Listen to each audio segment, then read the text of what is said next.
Ever wished you had a dream or vision for your life that really excited you? I mean, really lit you up, gave you purpose, filled you with joy. What if I told you you do have one? And if you feel like you already have one, what if I told you, I promise you, it's not big enough? I heard this great quote from Joe Vitale, a teacher of manifesting, years ago, and it's one of those quotes that just has stayed with me. And he's talked about how we all have dreams, and they are buried deep inside of us. Many of us are not consciously aware of them, and even if we are aware, we're just aware of the tip of the iceberg. There's so much more, because it's buried underneath layers and layers of messages that we've received about it's not good enough. You have to think small. Don't think big. Don't get your hopes up. You're not good enough. You can't do that. I'm repeating myself. But you know what I mean? Like, we've heard these either directly from friends and family or indirectly through society, where we're just told, be realistic, be practical, be safe. Definitely don't get your hopes up. You're just going to be disappointed. But as the great Michelangelo said, the greater danger for most of you lies not in setting your aim too high and falling short, but in setting your aim too low and achieving your mark. Yeah, our dreams should light us up, get us excited, inspire us to move through our fears, to want to learn more, grow, evolve, serve more. And as Joe Vitale also said, if you don't go for your dreams, who will? But the starting point is finding out what your dream is, right?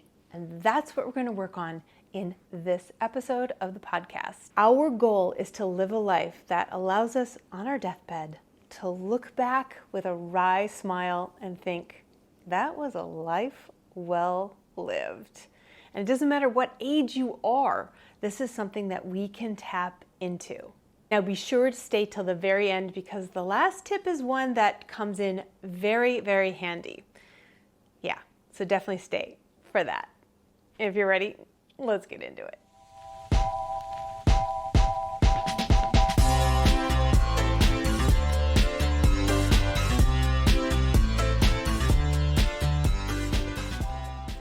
So I've been a life coach for over 30 years, and I specialize in helping people tap into that bigger dream, that thing that really gets them excited and moving toward that dream.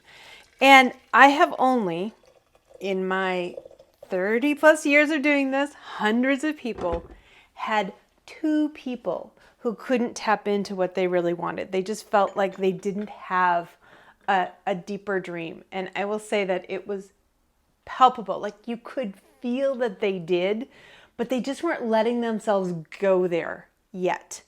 So they were either, stuck in fear around it, feeling like they weren't good enough, all sorts of reasons why. But we all have that. That's why I wanted to share this with you. And if that's you, if you're like, no, Laura, I don't have a deeper dream, instead begin saying, I know I have a deeper dream, and I'm figuring out how I'm going to tap into it. I'm beginning to see corners of it, and it's so exciting.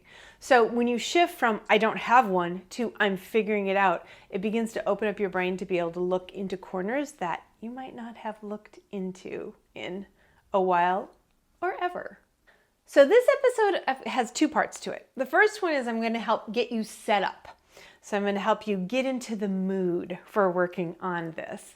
Then the second one, I'm going to share with you specific exercises to help you begin to tap into that deeper desire that you have. I did create a worksheet for this, so you can link down below for that. So grab that if you want.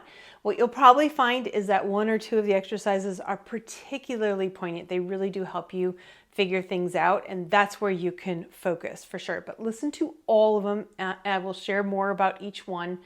And then you can tap into the one that really, really resonates with you. So let's begin by getting ready. This is really important to do because we want to put ourselves in the best frame of mind possible, best vibration possible, to be able to explore the new parts of our brain, right? Where we haven't been ever, definitely for a long time, right?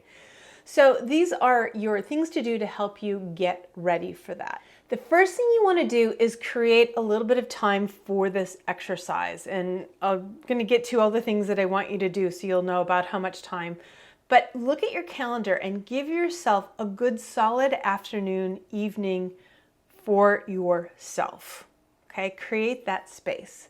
The second thing you want to do is to get into a good space during that time. So start off your time by doing things to help you feel good. Maybe you take a hot bath. Maybe you go for a walk.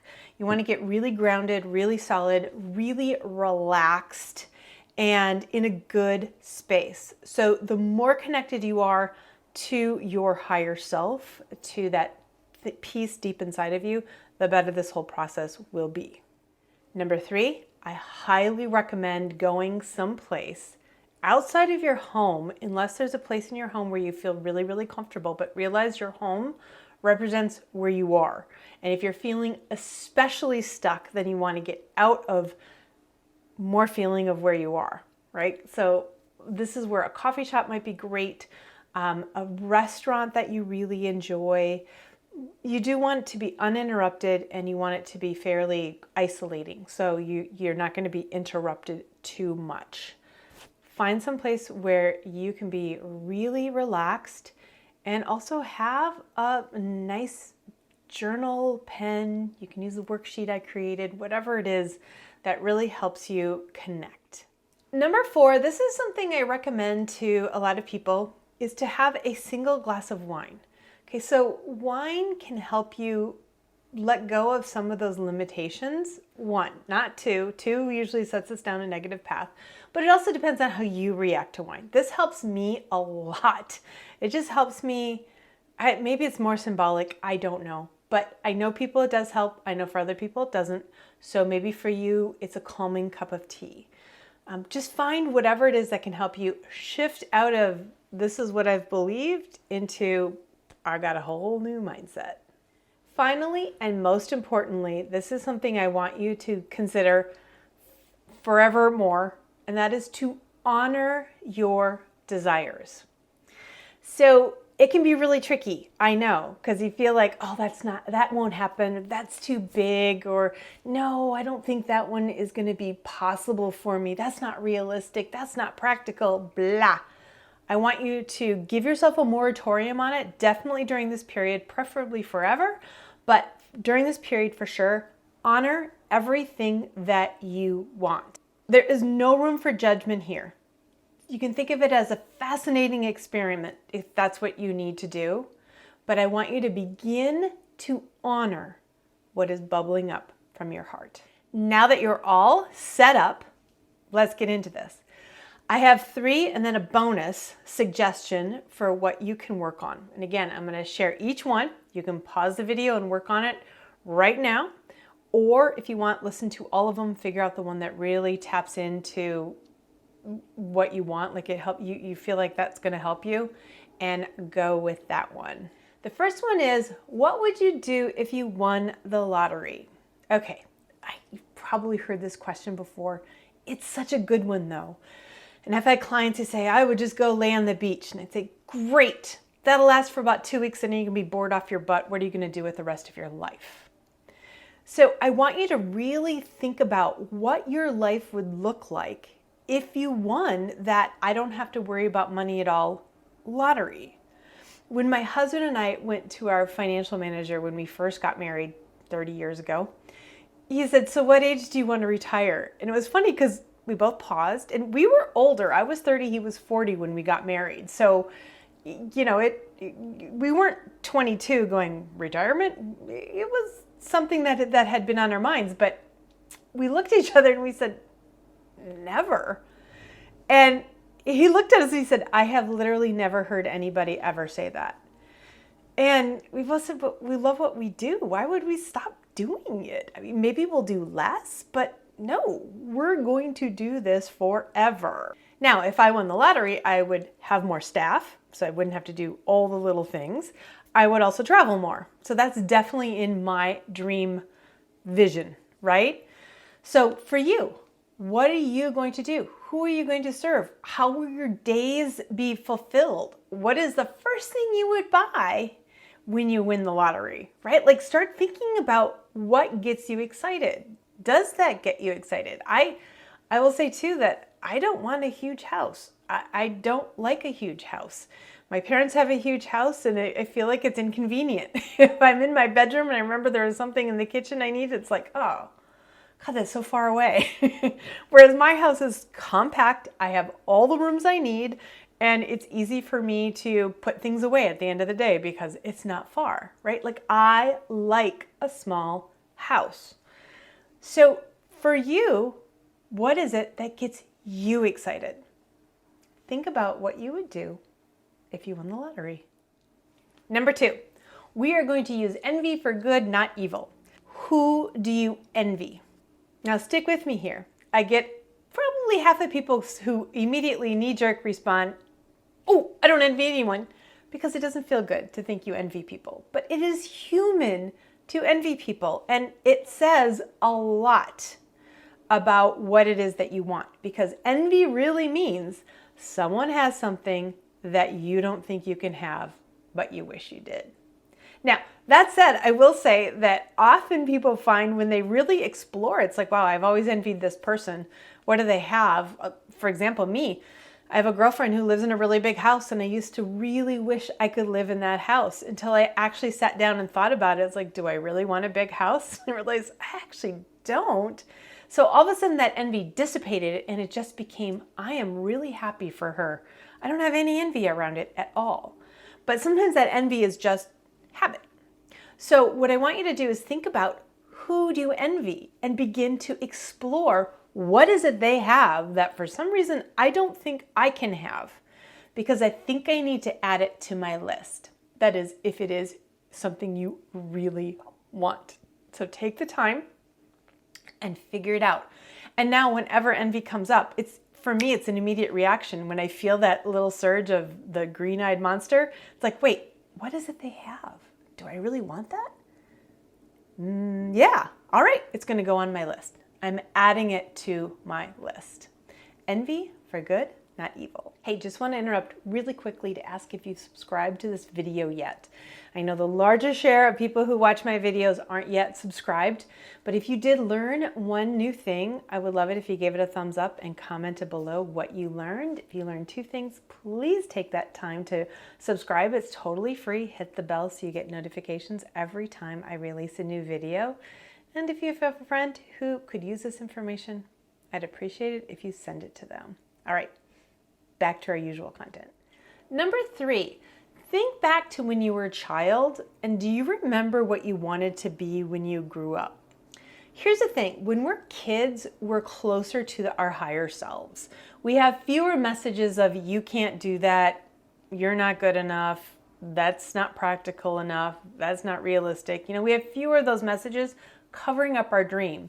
So there is a chance that what you wanted to be when you grew up is closer aligned to your true vision for your life. Now, of course, you might have just wanted to be what your mom or dad was, or you might have wanted to be, those traditional roles that we hear about. But even then, just think, was that because that's what my mom did? Or was there something else in there? I will share with you. I love to share this story. So I wanted to be a spy. And I'm telling you, I wanted to be a spy all the way through my senior year in college. Like that was on my bucket list. And one of the people I admired and I wished I could be like, you guys ready for this? I can't believe I'm admitting this out on YouTube. James Bond. I wanted to be James Bond. Now, when I started doing this exercise, I thought, why did I want to be James Bond? Because it certainly wasn't a license to kill. Believe me, it wasn't. I realized that what I loved was his lifestyle. I was so jealous of luxury travel to all these exotic places, beautiful clothing, hanging out with amazing people. Like I really loved the adventure travel in particular. And that was actually when I started to lead international yoga retreats. And now I've led retreats to Costa Rica a couple of times, Mexico a couple of times, Italy, because I realized that adventure was something that got me excited. So for you, what you wanted to be when you grew up, is that something that's you still remember what it is? And if so, explore it and see if it gives you some hints as to what you really want to be now. So I have a bonus tip for those of you who are still struggling. And honestly, this is something that I tap into whenever I feel frustration. Now, this is not one that I made up. This I got from a teacher years ago. I cannot remember who it was, but it's called contrast through clarity. No, it's called clarity through contrast. And that is if writing down everything you don't want. And I have people do 3 columns. And in the far left column, you're writing down everything you don't want. And this is just that list of complaints. You just get to go get into it. And it can be, I don't want to fight with my spouse. I don't want to run out of money at the end of the month. I don't want to go to this job that just doesn't fully appreciate me. I don't want my pants to be too tight. Like every complaint you have, okay? In the middle column, you're going to write the opposite, okay? So if it's, I don't want my job, I don't want a job, I don't want to work. And then in the right-hand column, you're going to refine it. So if you're like, wait, no, I do want to work. I mean, if you're like me and you love your work, it's like, well, no, I want to do something. Do I want a part-time job? Do I want a different job? Do I want to be my own boss? Like that, the third column is where you begin to parse it out. I find that writing the opposite statement is a really powerful way to begin to tap into the refinement of what it is you really want. Because sometimes the opposite is correct. I don't want my pants to be tight. I want my pants to fit. Yeah, that's it. Done. Move it over. But you often find that the opposite statement just doesn't fit. It's like, well, no, that's not it. And then that helps you figure out what it is that you really want. Now, I find this very handy. I tap into this one frequently for myself for any time I'm feeling unhappy. Whenever I feel that surge of it's like, oh, wait, so what do I want? And is there something I can do right now to shift it? Is there something I can do soon to shift it? What can I do to get myself closer to what it is I really want? And there you have it. Now, I definitely recommend grabbing my free ebook, The 3 Fundamentals to a Truly Happy Life. I bet you figured out what one of the fundamentals is. I'm going to link below to it. And then I also recommend checking out my video from last week. I talked about why most resolutions fail and why yours won't. And one of them is to make sure you're basing your resolutions on what it is that you really, really, really, really want. Let's get to your heart of hearts, because then it's important enough for you to keep going. Y'all, life is meant to be extraordinary. It's meant to be deeply fulfilling, full of purpose, and vibrantly joyful for you. It's time to live that extraordinary life. We'll see you in the next video.